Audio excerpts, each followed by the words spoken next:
Grab a handful of your favorite popcorn, sit back, and get ready to embark on a journey filled with laughter, excitement, and awe-inspiring moments. From heartwarming adventures to mind-bending discoveries, this compilation has it all. But that's not all. By liking and subscribing to our channel, you ensure that you never miss a moment of our exciting content. Stay tuned for thrilling narratives, heartwarming moments, and fascinating discoveries. Engage with us and leave timestamps of your favorite stories in the comments, allowing others to enjoy those remarkable moments too. What expensive purchase have you made that has paid for itself many times over because you saved money in the long run? Story 1. I have 6 acres of land with a fair amount of trees on it. I spent about $25,000 for a backhoe that has saved and will save me tons of back-breaking work.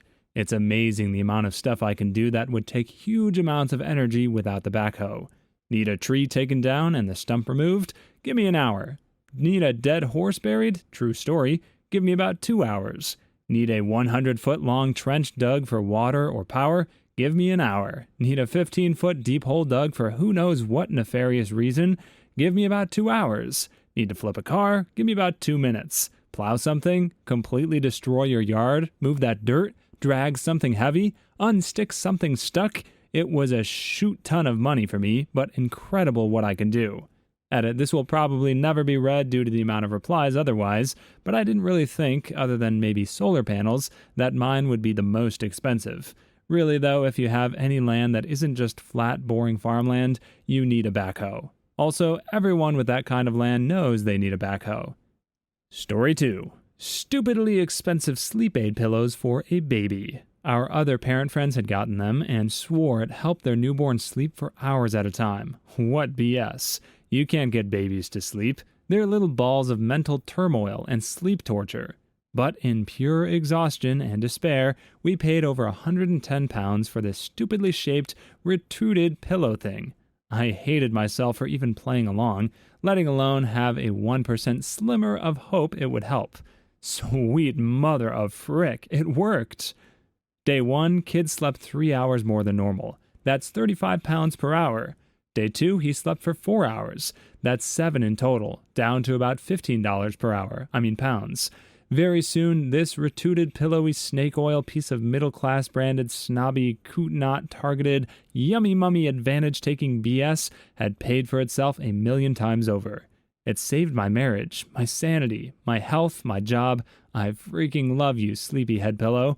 You extortionately expensive piece of cotton and fluff. That's worth every freaking penny I paid.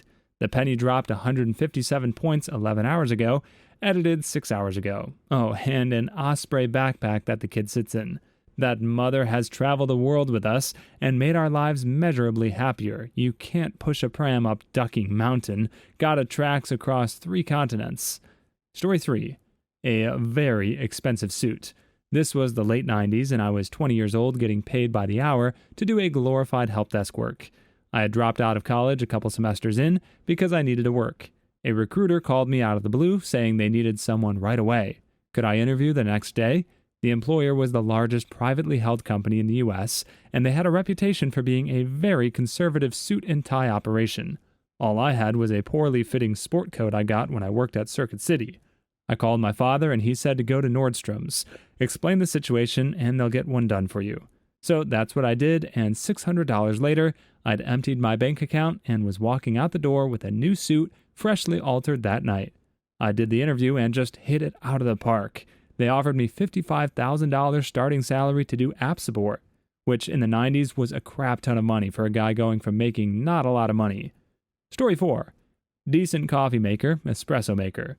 I drink 2 double shots a day. That thing paid for itself within a month. I also don't need to leave the house. Making the espresso takes literally 1 minute, and quality, even with pre-ground coffee, is better than of non-cafe coffee from around the corner. Now the grinder is something I still have to justify for myself. As of yet, I'm too stubborn to pay a reasonable price for orders of magnitude better tasting coffee. Just to clarify, I didn't mean anything fancy. The espresso maker I bought was about $150 at the time. It's not amazing, but like I said, it paid for itself and lets me stay at home, which as of now is more valuable than I could have foreseen. I will buy a grinder someday, but I'm not looking to buy one right now. My homemade coffee I just drink for the caffeine, and I have a lot of other stuff of higher priority that has to be paid for. Story 5. This one sounds extremely frivolous, but just hear me out. For my high school prom, I rented my dress from a popular designer rental company. So that was cheap, but I decided to splurge on a $98 pair of black heels. I worked for my money. Before then, I'd never fathomed spending so much on shoes, but when I saw them, they were the perfect any occasion nice heels. Matched literally anything. Could be dressed all the way up to prom level, but the height was reasonable enough to get away with a more professional look too. Let me tell you, when I slipped those bad boys on, my life was forever changed, and I learned an important lesson that has saved me hundreds, possibly thousands of dollars over the years since. Expensive heels are expensive because they are comfortable. I repeat, expensive heels are comfortable to wear. I danced all the way through prom in those 4.5-inch beauties, and they remain in my closet, still regularly used at age 26. Story 6. Maybe not what you're looking for, but cloth diapers. My wife and I cloth diapered with our first child and are using them again for our second. The initial investment was hefty. We spent just shy of $500 for about 30 diapers. However, we don't buy disposable items at all. I have conservatively said we would spend $100 a month on disposable food. We cloth diapered till my daughter was 2.5 years old, so 30 months. That's roughly $3,000, so saving about $2,500. With our second child, there is no upfront cost since we still have the diapers, and he turns 9 months old in 2 weeks, so another $900 saved.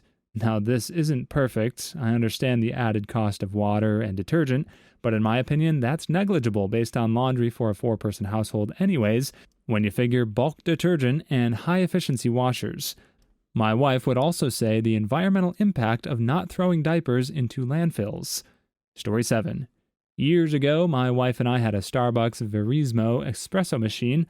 Each pod cost $1, and we'd use 2 each day. That's $4 per day, so we were spending upwards of $28 per week just on coffee.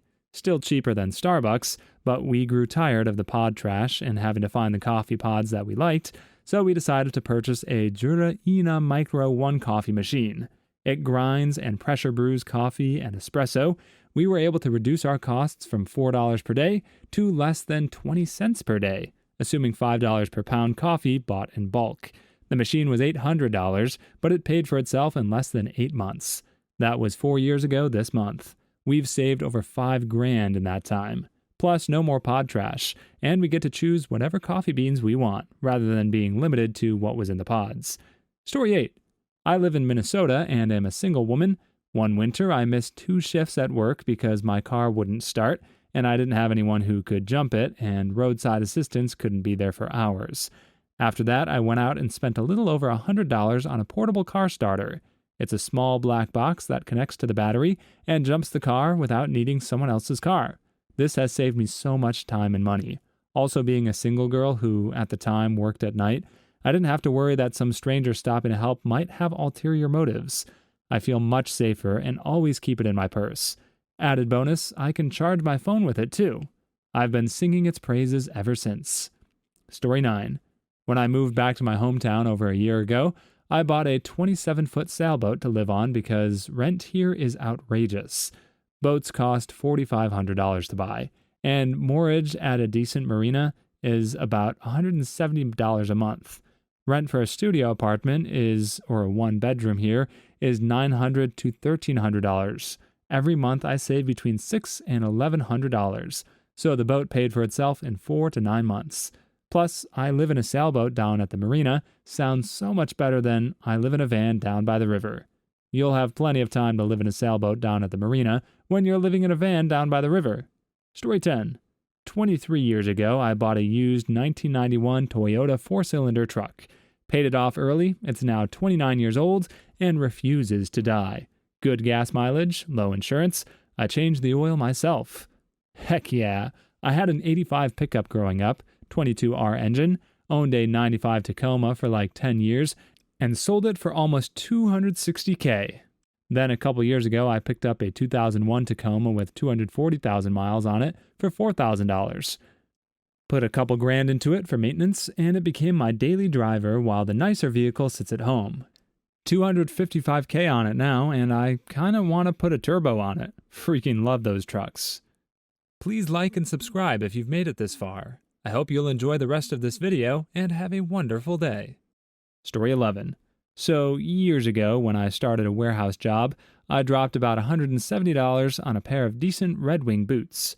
Everyone I worked with said it was ridiculous, but they would go through a pair of cheap boots a month. I still have my original pair, but I need to retire them. Came here to say this. Spent ages 16 through 30 doing construction while wearing $30 Walmart boots, and I never had a pair that lasted more than a few months. My mom bought me a $200 pair of Red Wings for my birthday, and now I won't wear cheap boots. Ended up losing them to a pitbull pup, but otherwise I'd still be using them today. What oddly specific rules have you seen that are probably only there because someone actually did it in the past? Story 1. I worked at a video rental store, and we had a big sign at the front of the store that said, "Control your children," because kids are an organizational nightmare. I worked at a video store in high school. Bathroom was almost always broken because people would attempt to flush paper towels. Toward the end of its life, the company just stopped paying for plumbers to fix it, so it was just permanently broken. Stores were shutting down one by one, and it was only a matter of time before it was our store's time to go. Lady came in with her grandson and needed to pee, but there was nothing I could do. Us employees were using the pizza buffet next door because we had a good relationship with them and bought pizza at least once a week and gave them free rentals. Pizza place didn't let non-paying customers use the bathroom, so I told the lady they could try the gas station across the parking lot or buy a drink from the pizza place. Nope, she just walked outside and told the kid to pee on the sidewalk in a busy shopping center. Story 2.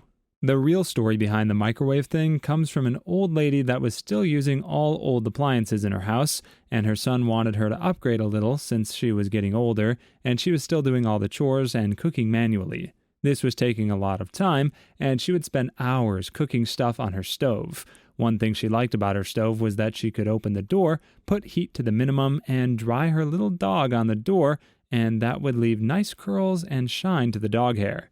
Now I'm pretty sure you're seeing where this is going. Her son decided to buy her a microwave. He told his mother that this would help her cook and reheat a lot faster, and it does pretty much everything her stove does, but within minutes instead of hours. So she ended up washing her little dog and then put it in the microwave, and yeah, the dog did not make it horribly, and this is basically why that sticker is there. Story 3. I was at an aquarium where there was a fish tank that you could stick your hands in and the fish would nibble on your fingers. There was a big sign that said, "Do not stick your feet in." In the military, it's common policy to have a safety brief before every weekend or extended holiday. It's a cover your butt thing for when your troops break the law, get injured, or whatever. Often these become sources of exactly this sort of thing. When I got out of basic, one of the first guys I met was bandaged on his arms and legs from third-degree burns. That Friday, I was briefed on barbecue safety. Don't use excessive lighter fluid, and don't barbecue when drunk. When to change duty stations some 3 years later, we were still doing it, even though virtually everyone associated with the original event had long since gone. If that unit was still around, I wonder if they'd still be briefing it. Story 4. Remove the baby before collapsing the stroller. Edit: for those asking what happens if you do this, I contacted some manufacturers who assured me that they tested it and that the strollers will be perfectly fine. When my daughter was born, there was a sign on the countertop in the hospital room that said, "Do not place babies on the counter. Falling risk if left unattended." I was flabbergasted. Edit: for clarity, this was the birthing room. At this hospital, as soon as everyone's stable, you're moved to your actual hospital room. The counter was next to where the fathers would stand by the bed. Story 5. At my last job, we had a sign on the back door that said, "You must walk trash all the way to the dumpster. Do not train the raccoons." The story behind this is that the facility I worked at does dog daycare and training, and Darcy the human, not to be confused with Darcy the poodle, didn't like having to walk all the way across the parking lot at the end of the night to take out the trash, and trained about 3 raccoons to drag the bags to the dumpster because he couldn't be bothered to walk 50 feet to it. He got away with it for about a year and even named them. The manager only found out when she opened the back door to throw out some boxes and saw a bunch of raccoons immediately run up and cart them off. Story 6. Worked at a call center. As it was moving towards shutting down, they weirdly got super stringent about rules. Couldn't have pen and paper, so I brought putties and non-sticky slime to give myself something to do during downtime. Email goes out, no putty or slime. Okay, I'll finally learn to crochet. Bring in yarn and needles. Email goes out, no crochet or knitting. Fine, I write as a hobby, so I'll type up some blurbs on Word. Maybe make an annoying customer bingo sheet on Excel. Email goes out, no longer allowed to use Word or Excel. Every email was sent like a week or less after I started doing the thing, with the exception of the putty. Timeline made sense to me and my friends, kinda, but I'm sure for everyone else in the call center, they were bewildered as frick. Story 7. Absolutely no roller skates in the lab. My husband worked for a private lab startup, and half the women there did roller derby. The lab was, as many are, a repurposed warehouse with nice smooth concrete floors. One of the women thought it would be fun to skate between machines. She got a lot done, but the boss figured OSHA wouldn't be too thrilled, so the sign went up a few days later. You could still wear your skates in the break room, though. I used to rollerblade all over my college campus, as it was faster for getting around than walking. I was also too lazy to change into street shoes at the dining halls, and would just coast all over the place. Come sophomore year, signs were put up in various campus buildings prohibiting rollerblades inside. Story 8. Worked at an auto body shop. The break room microwave sign said no fish or birds. There were a few Vietnamese guys working there. The guy who worked in the wash bay, detailing the cars before they were given back to the customers, was about 60 years old, and he always had weird stuff for lunch. I've seen him with bags full of fish heads, entire birds, feathers and all, mystery bags of unknown meat. Apparently, he had used the break room microwave to cook these sorts of random things and made the entire office reek for days at a time. They ended up putting the old break room microwave in the wash bay, which was in an unattached building, so he could cook all the nasty stuff he wanted to eat without disturbing anyone else. Story 9. No eating at your desk. I still do. Screw the office manager.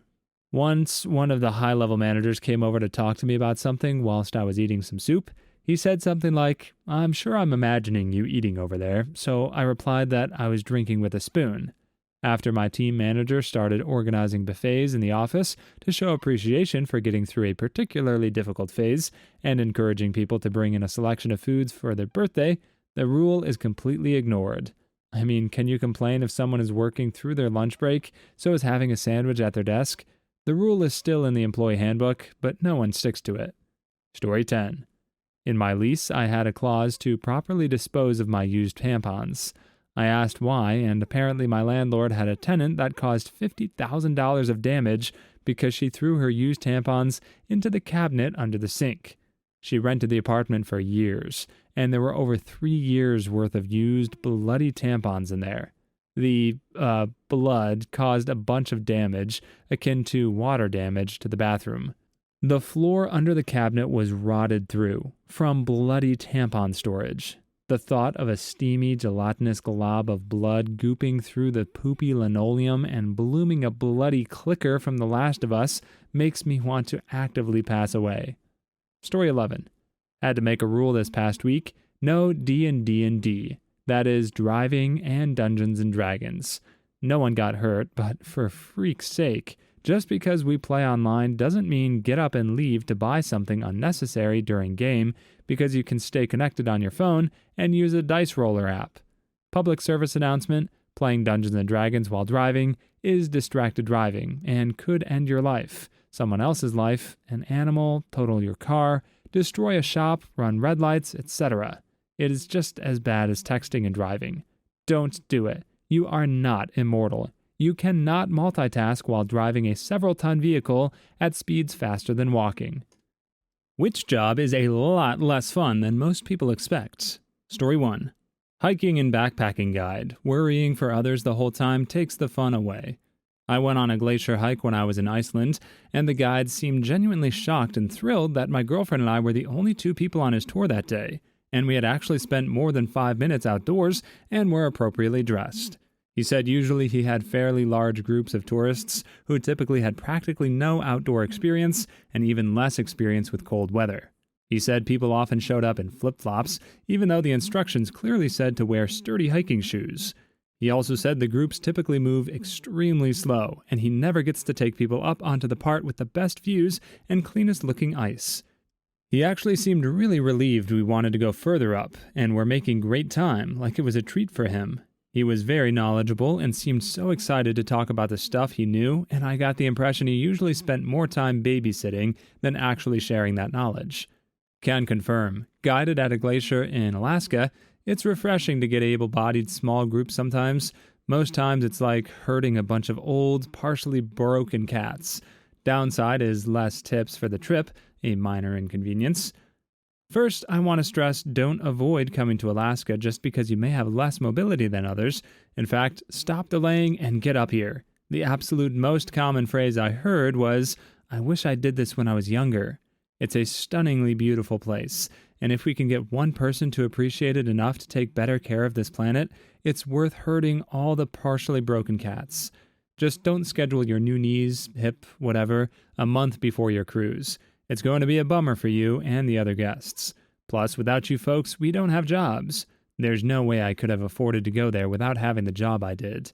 You guys made my dream possible as well. Thank you, Alaskan Cruises, for bringing your overfed, newlywed, and nearly dead. As always, a review on TripAdvisor, Google, whatever, especially with their name, is looked at by management. Legitimately, people were let go for bad reviews. Good reviews get you kudos and a much better chance of being invited back next year. Plus, we just appreciate it. It feels good to be recognized. If you're the grandma out there from Florida who shipped us baked goods, thank you. We all ate as much as we could before the mice got to it. We lost your card with a return address, but your group picture and letter is still pinned in our community cabin. Story 2. Working in a music store, musical instruments, your days are spent listening to 50 different people play 50 different riffs poorly simultaneously, as if they're all putting on their own concert. People who think playing well and playing loud are the same thing. People talk loud when they want to act smart, right? Correct! So if we play loud, people might think we're good. Person who wants to make sure you know they're very smart and you are very lucky to be in their presence. Person who goes to absurd lengths to test out drumsticks to make sure they're pitch matched without knowing how to execute any of those techniques. Extra points if they're just going to shred them to splinters in a week anyway. People who act like you're in their way because you're trying to do your job. People who assume you couldn't possibly know anything about the instruments you play and sell all day long. Side note, I mostly loved my time working in a music store, and I enjoy helping people, but the people who come in with aggressive egos and nasty attitudes are insufferable. Oh my goodness, same thing at a craft beer bar. No, I do not want to hear about every craft beer that you've ever had or the best craft beer in your town. No, I am not going to tell my boss that this bar would be so much better if X. And yes, you are vastly more knowledgeable about the craft of beer than I am. Maybe a lot of times not. Because while I like people and talking to people, I really do not care about the brewing process. But I love to learn and love listening to what you have to say if you're saying it out of a true love of the craft and not because you're trying to prove to me that you know more than I do about beer.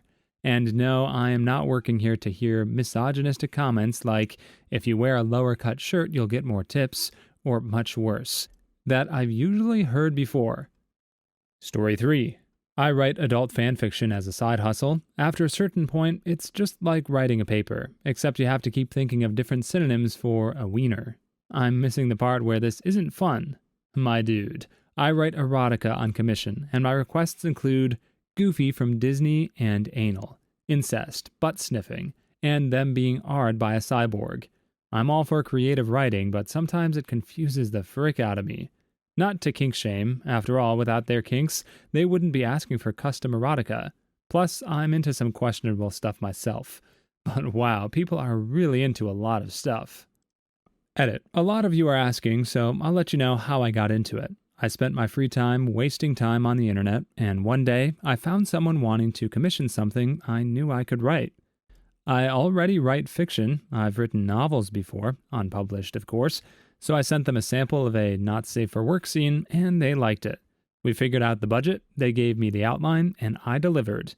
I can't tell you any sites because it's not as simple as that. You can find people on DeviantArt or AO3. Thing is, you should be pretty established. Maybe write for free to build an audience. That's the only way you'll get consistent gigs as far as I know. You most likely won't be able to make more than some beer money with this for a while. Best thing to do is self-publish, maybe, or write for free on AO3 and Literotica. Build a following, people will request commissions. And I don't know, because a lot of people don't have the budget now that COVID hit, so self-publishing might be better. Story 4. Dog groomer. It's like working with children, but with the added danger of one of them ripping your face off if you're not careful. Very stressful. Edit. Honestly, any job working with animals. It's always seen as such a great job, but it usually involves a need for a good amount of physical strength and a strong stomach when cleaning up bodily fluids, and a hell of a lot of patience. Can't get spooked or scared of them. Another negative in dog grooming is that you see a lot of neglected dogs, and you can't really do anything about it because the owner is bringing them in for grooming, and that's considered them taking care of them. I've seen dogs that come in with mats that are like full body casts that create bruising on the skin, nails that are so ingrown that they have curled and grown in the paw pads, dogs with feces that's stuck to their rear for who knows how long, and skin is raw underneath, and they have problems using the bathroom, severe ear infections when fluid is dripping from the ears, flea and tick infestations to the point of anemia, teeth falling out from dental care being neglected, the list goes on. And that's what I've seen in corporate grooming, so I have no idea the stuff private groomers and vet groomers are seeing. Story 5. Bar bouncer. Hours of tension and boredom interrupted by moments of adrenaline-fueled fear for your life. Then some dumbwad pukes cheap booze on your shoes. I feel that, especially the boredom part.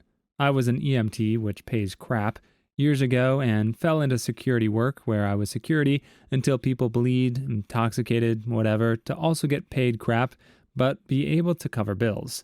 It's mind-numbingly boring the majority of the time until I get to de-escalate a situation where someone feels way too entitled, Bung Wad tries something stupid, and or a brief window of very violent danger. Maybe weird, but the boredom was my least favorite part.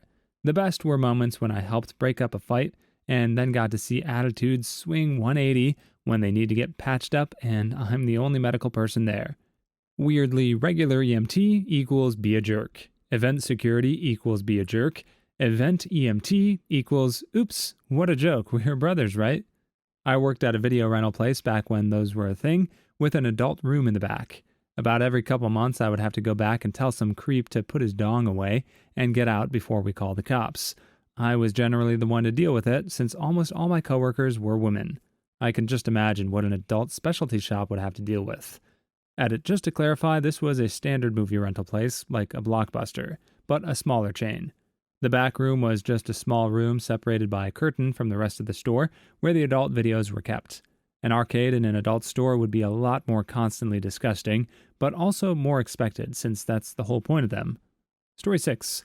Librarian. It's not all books and being quiet. There are also spreadsheets. I'm a librarian too. I wouldn't say it's not fun, but it's definitely not what people think it is. If we sat around reading books all day, no books would be checked in or out. No books would be shelved, no information would be answered, no computer help, no programming would take place, etc. I love my job and am inspired by it, but it's a lot more work than people think. I don't understand why people think librarians get to sit around and read on the job. Like, do they just not understand what a job is?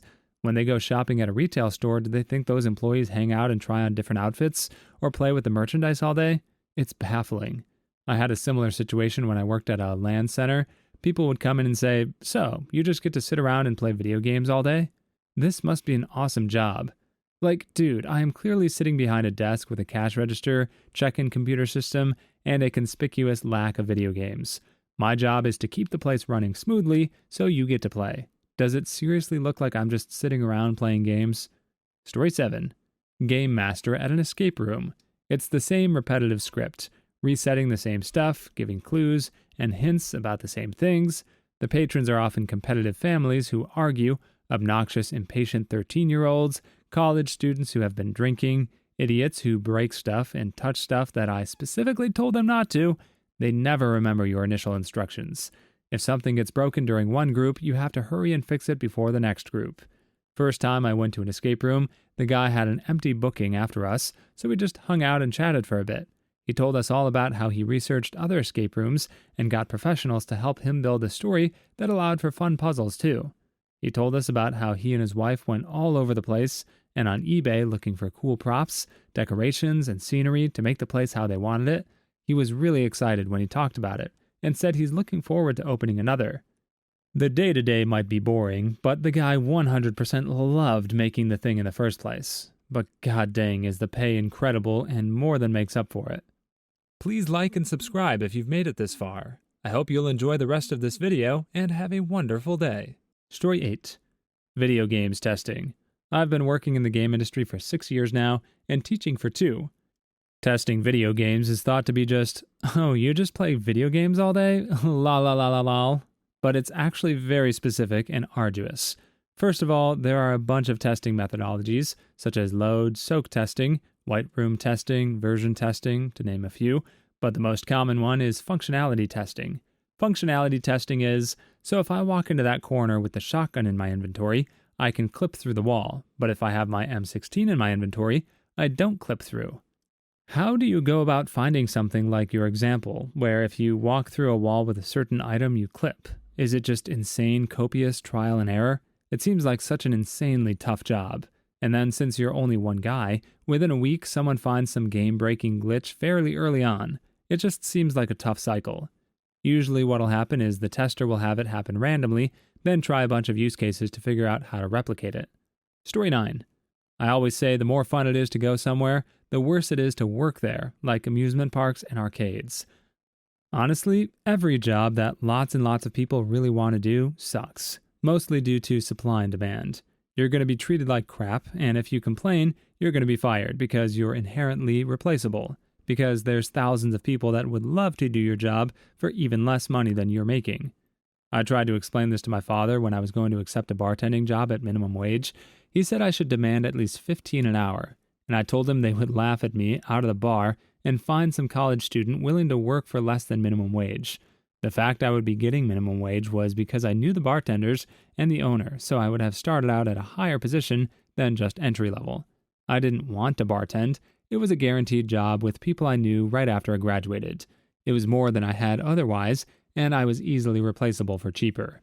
Story 10. Acting. Actors. All the ones we see on TV and movies are the 0.0001% of incredibly lucky and talented people who manage to thrive in a hostile and overcrowded industry. And even when you're working, the actual job itself is 99% sitting on an apple crate in hot makeup, waiting for some grips to move a lighting fixture.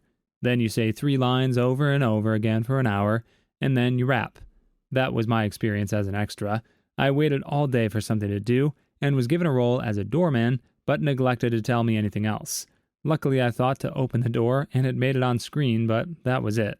My mother's an accountant. From what I can tell, it's a lot of staring at large numbers, and making sure that they're all correct, and going through vast amounts of spreadsheets. Then discovering you made a mistake somewhere on the spreadsheet that was for January, so now you have to redo January, February, March, April, and May. Meanwhile, your deadline for June is in 3 hours. What did that kid in your school do that will never leave your mind? Story 1.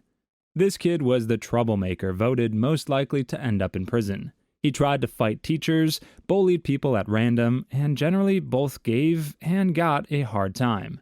It was my school's first ever computing class, brand new computer lab and all. How this kid, who I'm almost certain was failing, got into the class, I don't know. He sat next to me. I didn't care. School bullies were low on my list of things to care about. He was quiet. He took notes. He tried. And I watched him get more and more frustrated because the teacher never responded when he tried to ask questions, never tried to elaborate for him once everyone else understood. A few weeks in, I saw him trying to read my notes during programming practice. I looked at his screen and saw what he'd done wrong. I slid my notes across, silently tapped the part he needed, and went back to my work. It took me a long time to realize that he was quite smart, but had some kind of learning disability. And for that entire year, if he had questions, he asked me. I have the ability to explain a single concept 6 different ways, and would quietly do so until he got it. We never spoke a word to each other outside of that classroom, and I've no idea where he is now, but the teacher announced on our final day that the whole class had passed. This was really nice to read. Story 2. A science teacher in my school was cool, if a little weird, not in a pedophilic type of way. His room was always open for the kids to hang out in. He spent a lot of his own time, and I suspect money, managing an animal club, which the kids were responsible for looking after. We had hundreds of different animals, from hissing cockroaches to snakes to a 3-foot iguana, mice to chipmunks to chinchillas. He also liked to tell cool stories about his own life, such as the pigs that he kept, Rasher and Bacon, his caving experiences, sailing experiences, etc. He would spend his own time helping students that were struggling and give them extra tutoring if warranted. However, he never tolerated laziness or attitudes and would call out students that couldn't be bothered, which is where this kid comes in. This kid made a comic book depicting the science teacher R-ing the students, male and female, while saying his little catchphrases. It was found and brought to said science teacher's attention. A meeting happened with the senior management in the school where they brought the kid's mom, and the teacher in. This 6-foot massive teacher with a huge ginger beard cried and said he had never experienced anything like it in his life before now. Even the rest of us hated this kid for what happened, and at that age, we were really immature. Story 3. Oh my god, I was in a toilet stall in elementary school trying to poop, and I got stage fright and hated when someone was in the bathroom. A dude was in the stall right next to me, so I waited. He flushed, washed his hands, then I heard the door open and shut. It was quiet. I proceeded to poop, feeling great. When I was done, that kid was just standing there by the door. He up and pretended to leave just to hear me poop. Once in 7th grade, I went into a bathroom with the intention to poop, and this guy that I didn't really like and his friend were in there talking. When I went into the stall, I had the biggest premonition that he was going to try to look over the stall at me for some reason, and I really didn't want him to see my dong. I decided to sit down without pulling down my pants, and sure enough, 20 seconds later, he jumped onto the divider to watch me. But then he got weirded out since I was just sitting there with my pants up, staring at him. What the frick? Why would he want to watch you? I don't know, man. Middle school was a weird time. Story 4. This kid used to drink cups of ranch dressing at lunch and nothing else. He would have 15 or 20 of those little ketchup cups loaded on his tray, and he'd start slurping it down. Pretty sure he had some kind of mental disability, so I don't want to rag on him too hard, but just watching him do that every day turned me off of the ranch for a few years. Alternative theory, he was hungry and his parents wouldn't give him money for lunch, so he went with the most caloric item on the condiments table. To be honest, that was my thought as well. It's a surprisingly good choice if you're just trying not to starve. Mostly fat, so it'd probably keep you full for a bit. Not nearly nutritionally good if that's all you're eating, but in a desperate measure, it is tons better than nothing. If that's the case, poor kid. My cousins and I used to make free tomato soup using hot water tomato ketchup packets, 1 creamer, non-flavored, salt, pepper. I remember it being not too bad, and it would give you something warm in your stomach on a really cold day. Story 5. Not sure if this fits the OP's question, but it definitely will never leave my mind. Friend of my brother's, a year younger, in 10th grade if I remember correctly. I wasn't there, but I saw the aftermath. He was horsing around with a few other people in class, chasing each other and whatnot. There was a door that had one of those old-fashioned bolt-on slide locks with a round bolt that you lifted and slid into a round hole on the other side. This door was wide open at the time. Anyway, while running away from his friends, he ran past this door. His pinky finger slid perfectly into the lock where the bolt would normally fit, all the way to his knuckle, and literally just ripped it right off his hand at the joint. He didn't make a sound himself when it happened. He did right after, though, of course, but my brother said the finger made a sound like a pencil being snapped in half. They reattached it, and it still mostly worked after, but it always looked pretty wonky. All sad and crooked. Weirdest freak accident I ever heard of. Story 6. In high school, there was this kid who wouldn't have a conversation with anyone. Spent 4 years with a dude in the same class, and never have I seen him say more than, "Okay, sure, bye," even though everyone tried talking to him to cheer him up. we thought something was wrong or he was just shy, he would just sit on his desk all day and look right in front of him unless disturbed, until one day we had a big school fight. Those happen a lot in my country. No one expected him to show up since he wasn't friendly with any of us, but dude showed up and proceeded to beat up 5 or 6 guys on his own like a freaking wrecking ball in a construction site. Stuff looked like one of those cheesy martial arts movies. After the fight, he came back, grabbed his stuff, said bye like it was nothing, and just peaced out. I still suspect to this day he was a robot. Nah, not a robot, just the main character. Had that sweet, sweet plot armor protecting him. Story 7. I went to middle school and high school with a real creep. He always seemed creepy, had that weird uncle that made you uncomfortable at family gatherings vibe to him. He was obviously on steroids in high school, and he even bragged about it. It was weird because he didn't play any sports. My sister once punched him in the face for bullying me when I was in the 6th grade. That's not relevant to the story, I just wanted everyone to know my sister is bad butt. Anyway, in his senior year, I was a year younger, he was arrested for assaulting a 12-year-old boy at knife point. He ended up getting off easy, no pun intended, because he had rich parents. House arrest and probation. He even came back to school after it happened, but didn't stay long because no one wanted to be around him, even the teachers. Last I heard of him, he was selling sports cars and involved in a Cuban gang. He's white, in Miami. Story 8. In my high school's Mac lab, the admin computer had a feature that let all the other iMacs be taken control of at the same time to mirror whatever the admin computer displayed. This was often used to show instructions more easily for in-class computer assignments. The teacher forgot to lock the admin computer during a washroom break, so one kid seized the opportunity to access the mode I mentioned just now and rickrolled the whole lab, using one of those sites that makes the browser jump all over the screen, starting it right before the teacher came back. The teacher wasn't very savvy with computers, so she got very agitated and had to call the IT guy for help. In elementary school, I used to be very afraid of using the school washroom for pooping, and one time I pooped my shorts in class because I couldn't hold it in any longer. Since I was wearing shorts, the doo-doo ran down my legs and onto the floor. Story 9. We had one kid who edited the slides to a song we had to sing during our weekly school assembly. The song was Winter Wonderland, and he edited the last line in the chorus to say, "Walking in a winter freaking land." They cut the music as soon as they saw that slide containing that lyric. It was not really that funny, I'd say, but I had to give the guy credit for having the balls to do that. Someone in my high school changed a person's last name to Witch, and they didn't notice until after it was published and yearbooks were distributed. They did a recall and taped her correct last name over it in every yearbook. The girl was a champ, though. She even changed her last name on Facebook to Witch. Story 10. I went to Catholic school, and during Mass, this girl sitting next to me didn't fully get up, but just sort of squatted and started peeing in the pew next to me. Girls wore skirts as part of their uniform. She left the school shortly after. Also had a kid who would get a nice big ball of spit in his mouth, then let it drop out of his mouth and into his shirt pocket. He said it was saving it for later. Catholic school is weird, folks. I remember a girl in 2007 who was banged by the dad of one of her peers. Yes, it was Catholic school, too. Turns out that he divorced his wife back then, and 10 years later, he and my classmate found each other again. They're about to get married this year. What is the worst thing that happened on your birthday? Story 1. For my 17th birthday, I had gotten some money from my grandparents for the first time in forever. $80. I'm US. And while we were out that night for a family dinner, my uncle asked for $40 since he couldn't afford it. So me being a naive sweetheart, I helped him out. Note, at the time I only got money from things like this. I was not employed. Long story short, he never paid me back.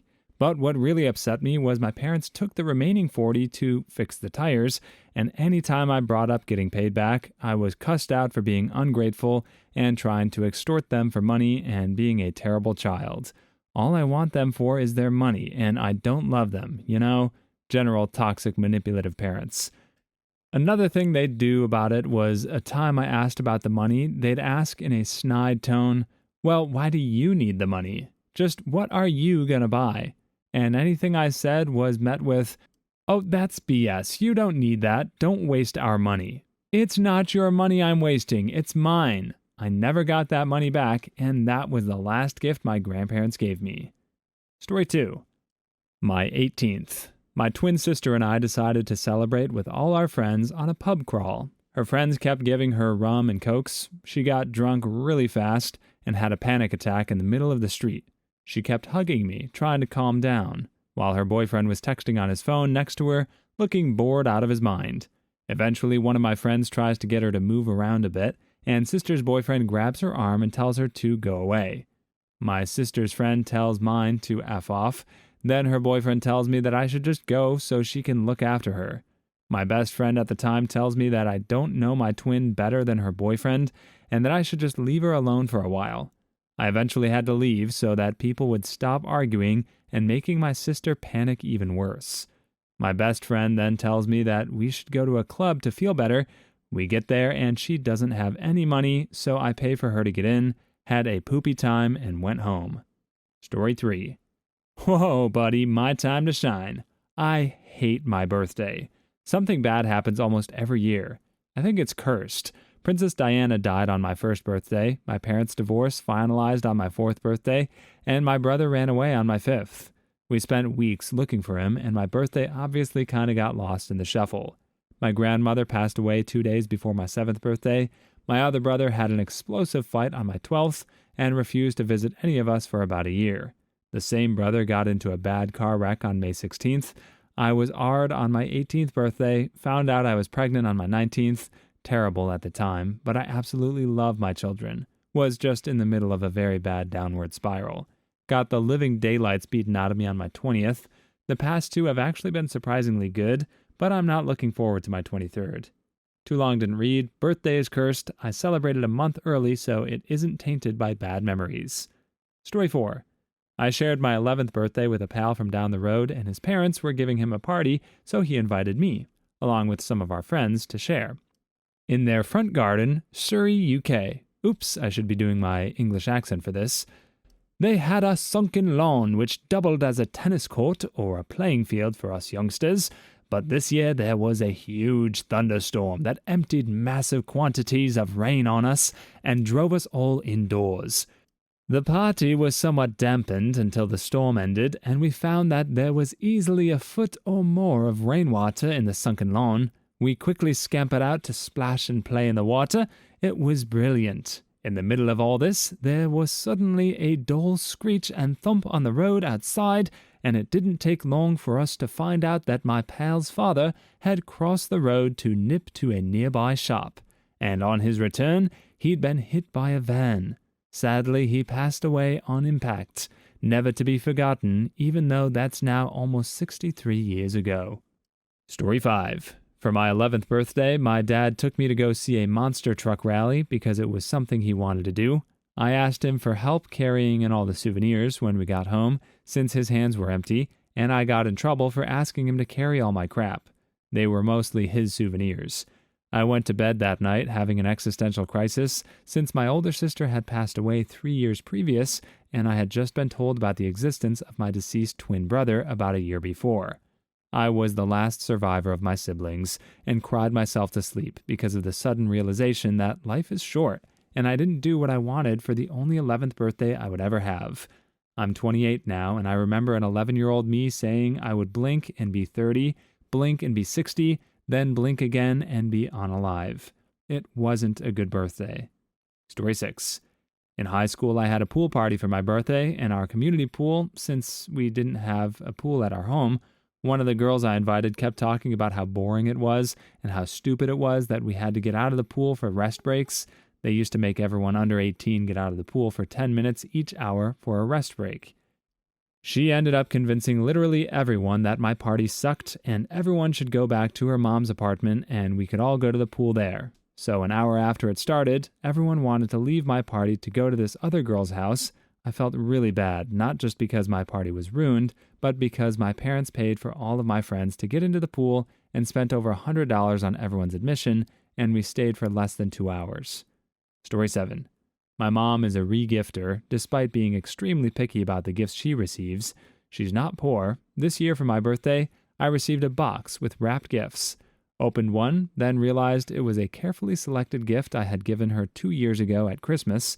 When she called, she asked how I liked my gifts, which included a 15-year-old candle from her closet and stationery from her own stock of sidewalk sale finds. I didn't have much to say. She texted later that she could tell I didn't like my presents, but that she put a lot of work into shopping for and wrapping them. I wrote back and said my feelings were hurt that she regifted me something I gave her. She informed me that she wasn't going to send presents anymore. Story 8. Not really on my birthday, but when I turned 16, me and another friend were supposed to celebrate our birthdays together since they were so close. But shortly before this, I broke up with my boyfriend of 2 months, who was best friends with that friend, and since he was pretty upset by the breakup, he didn't want to come to that party if I was there, and she therefore chose to exclude me, which is understandable. The thing that wasn't fine was that she didn't do anything to make up for it. After this, I tried to find if someone else would be down to do something with me for my birthday, but no one wanted to. Haven't really celebrated my birthday since then. Story 9. My dad left on my 9th birthday. It was right after I blew the candles out on my ice cream cake. My mom retreated to her room the rest of the night. My sisters left and drove around, I guess. I never did find out, and I sat on the kitchen floor and cried. When my oldest sister got home, she hugged me and put the cake in the freezer. It was completely melted. But the next day I opened the freezer and there was a bigger, brand new ice cream cake replacing the melted one. Her boyfriend bought it and brought it over after I went to bed that night after finding out what my dad had done. It's been 20 years and I still give Cameron a hug when I see him. Story 10. My 40th. My mother-in-law and sister-in-law came to babysit our kids, and husband and I were off to a fancy hotel in the city to celebrate our 10th wedding anniversary a couple of weeks later. My husband got absolutely wasted the night before we went and quietly continued drinking all day. Probably snorted something too. I had to drive into the hotel. He kept drinking and passed out by 9 p.m. It was not the weekend I had envisioned, and certainly not how I had planned to spend my 40th. I should have left him at home, gone in on my own, and left my mother-in-law to deal with him. Less than 6 months later, we were separated. Story 11. Got sent to New York City for work the day before my birthday, went from the airport straight to the office, worked until 3:30 a.m., got to the hotel, and they upgraded me to an insane suite since it was my birthday. Had to go back to work at 7:30 a.m., so I saw the nice suite for all of 10 minutes. We got done working around 8:30 p.m. and took a cab to LaGuardia for a 10:30 flight. One of my colleagues bought me the only food option available, an Auntie Anne's pretzel, and 3 of my colleagues sang happy birthday to me in the American terminal at LaGuardia while I ate a pretzel for my birthday dinner. People who have woken up during surgery, what happened? Story 1. I was having a triple bypass. They were taking the graft artery out of my arm. I woke up and heard the sounds of an operating room. People talking, metal clanging against metal. Heard someone, "Close up that arm now." I was thinking it was over. I had made it. But I still couldn't open my eyes, and my mouth felt like it was full of tubes. Arms were strapped down. Then I heard the man's voice again, and he said, "Okay, I'm going into the chest." Well, that got me a little excited. I had agreed to the open heart surgery, but I didn't want to be awake for it. I tried moving as hard as I could to let them know I wasn't asleep. I felt pressure on my chest, and it moved. As the pressure moved, I felt a coldness where the pressure was as he was cutting into me. I worked as hard as I could to get moving and found I was able to flex my butt and leg muscles just a little bit. I started doing that in rhythm and got the gurney rocking a little bit, head to toe. The pressure stopped, and I heard, "Oh, this man is not asleep." Someone else said, "Oh." In about 3 seconds, I was out again and didn't wake up until I was in recovery. After I was moved to ICU and the hoses were pulled out of my throat, the doctor asked everyone to leave the room, and he asked what I remembered. I told him about what I wrote above. He said that was him saying those things. He said the art of heart surgery is keeping you under anesthesia so you don't know what's going on, but not so deep that they can't get the heart started again. Doesn't give me any stress or dread like some people have told me they thought it would give them. I'm just glad I got his attention before he started spreading ribs. Story 2. I had an endoscopy and colonoscopy the same morning. I was told since I was doing both that I would have general anesthesia and not remember a thing. I warned them that I have had to be given extra medicine before. I'll tell that story next. but I think they didn't believe me. I didn't wake during the endoscopy. During the colonoscopy, I came to, but I was heavily out of it from the drugs I needed for the endoscopy. I was looking at the screen and I realized I saw what was the inside of my colon. Anesthesia made me really dizzy and weird, so I decided to make a joke. I said, "Looks like I did a really good job cleaning myself out," referring to the prep you do the day before to clean out your bowels. Following this, I started laughing. Thinking back, this could have been bad because you're supposed to stay still so they don't puncture anything. They got a good laugh out of me, though, and turned up the meds. I don't remember the rest. The second story is I have had to have a lump the size of a golf ball removed from my breast. Luckily, it was benign. Before surgery, they gave me the anesthesia, and it seemed normal at first. Instead of falling asleep, though, I just went on a really crazy trip. The big light next to me was shimmering like it was wet and changing colors. The tiles on the ceiling were expanding and getting longer, then smaller. This went on for what seemed like a long time before the room looked normal again. I spoke up and said, "I think you need to give me more." The nurse must have had a near heart attack. I was supposed to be asleep.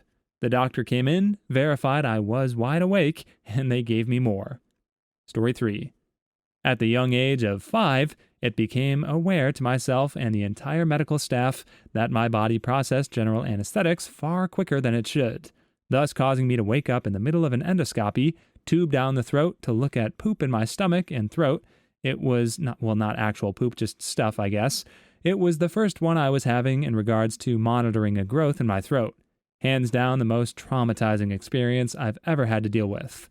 I tried to move and began coughing and gagging on the tube that was down my throat.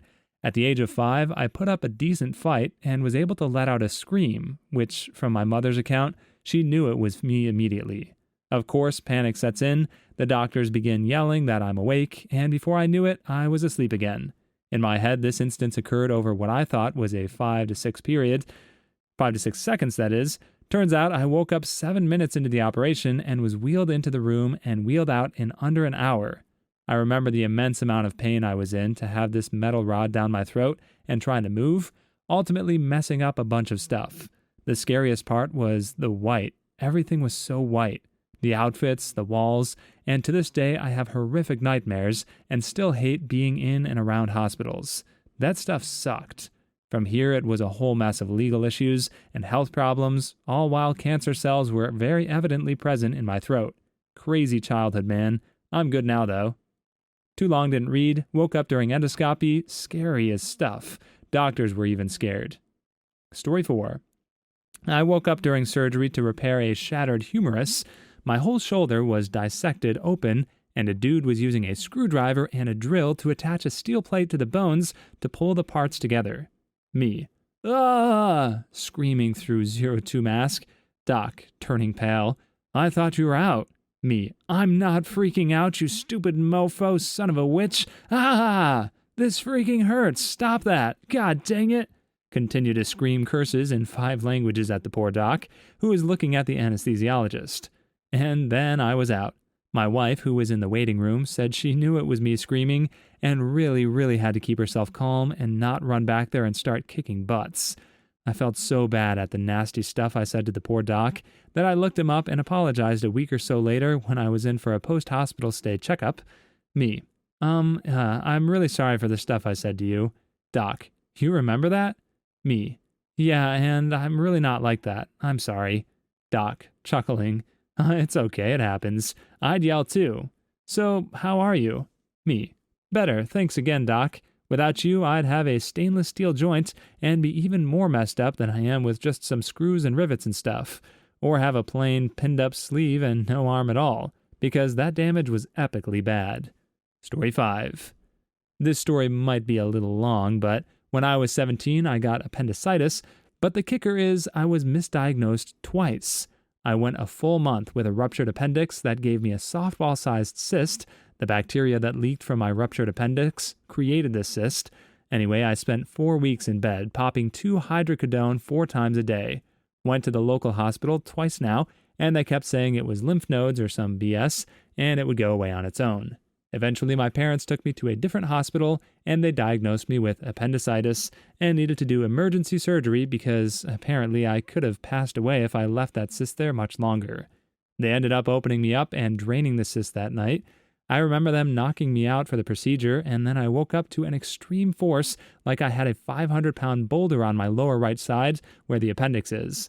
I remember seeing the doctors with some tubes, like forcing them into my abdomen, and it freaking hurt. They were trying to get the tubes into the cyst to drain it apparently, but holy heck, it was the most uncomfortable thing I can remember. Not only the pain, but I will never forget that horrible god-awful smell that came from the pus they were draining from the cyst. Story 6. I was having surgery on my ankle in 2005, getting a few pins placed because I'm super graceful and broke it. I woke up to hearing what sounded like a drill and feeling a lot of pressure at my foot. I didn't feel any pain, thank goodness. I opened my eyes and looked directly at the anesthesiologist, who immediately said, "Hold on, she's waking up." Everyone kind of stopped what they were doing, and then I went back under. When I came back, I was in the recovery ICU with a doctor. I asked her how long into the surgery I woke up, and she told me I was only out 15 minutes before I needed more anesthesia. She also told me I'd scared the crap out of her, because it was the first time anyone had ever woken up on the table in her experience. Granted, she was fairly young, so I don't think it's all that uncommon. She was really cool about everything, though. She asked if I'd been afraid and needed someone to talk to, and I told her no. I was never scared or in pain, so as far as I was concerned, it was just a weird experience during my otherwise successful surgery. Story 7. I chose to be sedated and knocked out for an endoscope when I was 17. This was the first time I'd ever been put under, and it didn't go so well. I now know that I have the weird gene red-haired and pale people get that causes us to metabolize narcotics and sedation differently. Basically, it takes a poop load of drugs to knock me out. Up until then, I hadn't had any experience with it. The sedation they gave me put me out for about 10 minutes. I woke up suddenly and violently during the procedure. I started kicking and punching and trying to pull out the endoscope. The doctor and nurse tried to hold me down, but I kept fighting them. At the time, I just remember thinking, why are they so upset? I'm just laying here doing nothing. They had to give me a ton more sedative to put me out again. A couple months later, when I had my wisdom teeth out at the hospital, they did the whole breathe deeply and count back from 100. I got down to about 65 when they realized they needed to administer more. They said I took more than most grown men. Story 8. I woke up, felt really peaceful. Couldn't really see anything. I think my eyes were just cracked open a bit, so I had the impression of people moving around. Then I tried to take a breath. Couldn't do it. All my muscles were paralyzed. I started to get air hunger so badly, my mind was racing. I was in a panic. But I could not make my lungs take in air, and I couldn't tell any of these shadowy doctors and nurses around me that I was passing away. It was horrible. I think someone noticed my heart was racing because there was a sudden feeling of extra attention and alarm from the shadowy figures, and I was put under again. When I spoke with my doctor about it later, he admitted there had been a bit of a problem with the anesthesiology, but that I had never been in danger. He apologized, and I appreciated both that I hadn't imagined this horrible situation and that he hadn't tried to pretend I imagined it. My brother is a nurse, and some of the crappy things he's told me that he's seen happen in the operating room are never admitted to patients afterward. I guess because of fear of lawsuits. Story 9. I'm a big guy, and when the anesthesiologist gave me the dose, he told me I would be asleep in 10 minutes. About 15 minutes later, I'm lying there, still awake, and I can hear that they're about to start. So I decided to give a, "Hey there." The doctor was astonished and was like, "You're still awake?" So they gave me another dose, and I finally drifted off. I woke up somewhere in the middle of the surgery, and I could tell they had no idea I had woken up. I started to feel a lot of pain, but I was afraid of startling the doctor, making his hand slip, so I kind of quietly said, "Ow," but got louder and louder until they heard me and freaked out. All is well now, though. Heart is fully functional and all. Story 10.